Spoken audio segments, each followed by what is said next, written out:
Olá pessoal, bem-vindos a mais um momento de português com o professor Erasmo. Tema: tipologia textual, narração.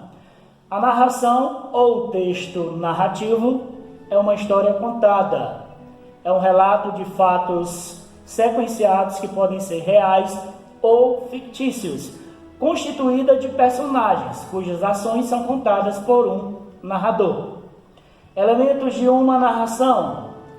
Primeiro, enredo. O enredo é a própria trama constituída dos fatos ou acontecimentos. Segundo, narrador. Não confunda o narrador com o autor. Tipos de narradores. Narrador, personagem. O texto está escrito em primeira pessoa. O narrador é personagem e conta a história. Narrador, observador. O texto está escrito em terceira pessoa. O narrador não é personagem, ele só observa e conta a história.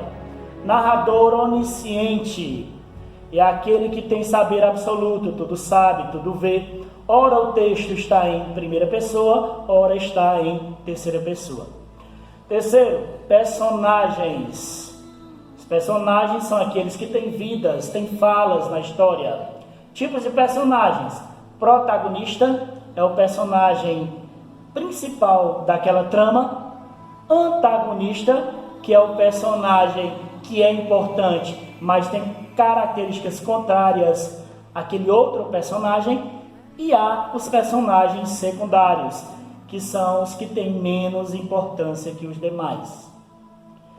Quanto à caracterização dos personagens, eles podem ser planos ou redondos. Personagens planos são aqueles que têm o mesmo perfil no início da história e no desfecho continuam com o mesmo perfil. Eles são previsíveis, nada de novo acontece. Personagens redondos são aqueles imprevisíveis. Eles apresentam uma característica no momento, em outro momento eles apresentam característica diferenciada. Eles surpreendem.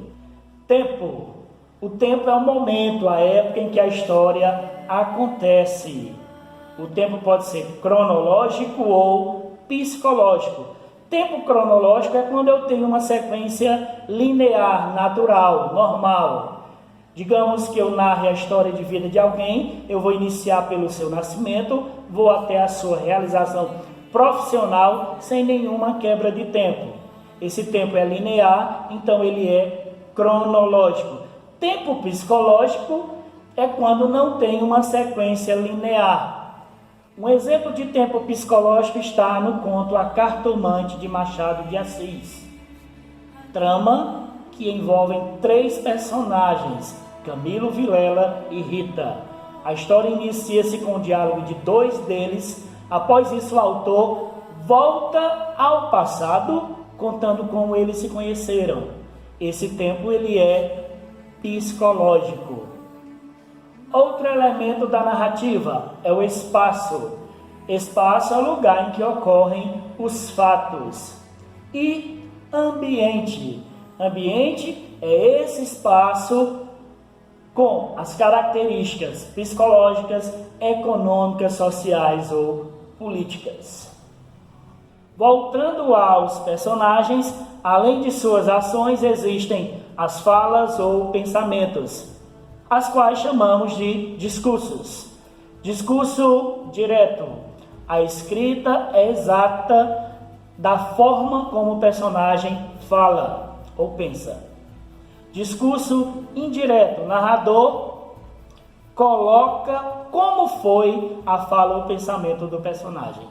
E discurso indireto livre, em que os acontecimentos e falas ou pensamentos acontecem simultaneamente, ou seja, misturam-se. Dos 3 discursos, 2 são mais comuns, o direto e o indireto.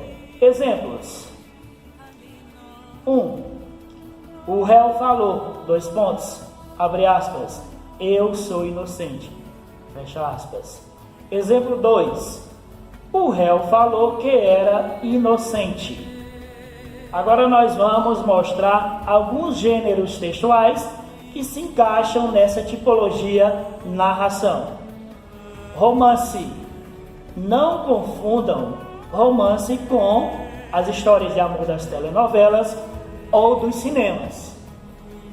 Existem romances de amor, romances históricos, romances de cavalaria, romances policiais. Então, romance é a narrativa em prosa longa, com muitos capítulos, muitos personagens e muitos conflitos. Geralmente o seu final é fechado, ou seja, ele termina de uma forma que para nós leitores, aquele final foi definitivo. Ele não teria uma continuidade. Um grande exemplo de romance é Capitães da Areia, de Jorge Amado, que mostra o engajamento e a luta pelas questões sociais. É uma ótima indicação para a leitura. Novela. Não confundam novela com telenovela. Telenovela existe o roteiro. Novela na literatura é a narrativa escrita em prosa. É longa, mas que o conflito é um só e tudo gira em torno de um personagem. Geralmente o final é aberto, ou seja, termina-se de uma maneira que para nós leitores existiria uma continuação daquela história. Existe uma indireta, há um espaço para que nós possamos pensar que existe uma continuação. Um exemplo de novela e indicação de leitura é A Árvore que Dava Dinheiro, escrita pelo paranaense Domingos Pellegrini. Biografia. O narrador conta uma história em prosa da trajetória de vida de alguém. Um exemplo e indicação de leitura é A Vida de Joana d'Arc, de Érico Veríssimo. Conta a história de vida de Joana d'Arc da França numa narrativa longa, em forma de romance. É uma biografia romanceada. Existe também a autobiografia, quando o narrador conta a sua própria história. Conto é uma narrativa escrita em prosa, curta, de um só acontecimento, com poucos personagens e às vezes um só personagem. Um exemplo de conto e indicação para a leitura é O Menino, de Lígia Fagundes Telles. É um ótimo texto para leitura, leiam que vocês irão se emocionar. Fábula é uma narrativa em prosa curta. Geralmente os seus personagens são animais, trazendo características humanas com uma lição de moral.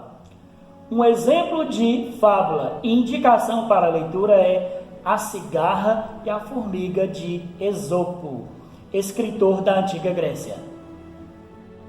Apólogo é uma narrativa em prosa curta que termina com uma lição de moral. Seus personagens são seres inanimados, ou seja, sem vidas. Um exemplo de apólogo e indicação para a leitura é Um Apólogo, do escritor brasileiro Machado de Assis, que mostra um diálogo interessante entre uma agulha e um novelo de linha. Crônica. Existem crônicas descritivas, dissertativas. Se ela for narrativa, é escrita em prosa, capta um momento simples do dia a dia, aborda um fato do cotidiano. Um exemplo de crônica e indicação para a leitura é A Última Crônica, de Fernando Sabino. Agora nós vamos encerrar com um fragmento do texto Um Apólogo, de Machado de Assis. Anda, aprende, tola, cansas-te em abrir caminho para ela, e ela é que vai gozar da vida, enquanto aí ficas na caixinha de costura. Faze como eu, que não abro caminho para ninguém. Onde me espetam, fico. Contei esta história a um professor de melancolia que me disse, abanando a cabeça: também eu tenho servido de agulha a muita linha ordinária. Muito obrigado pela atenção. Até o próximo momento. Abraço.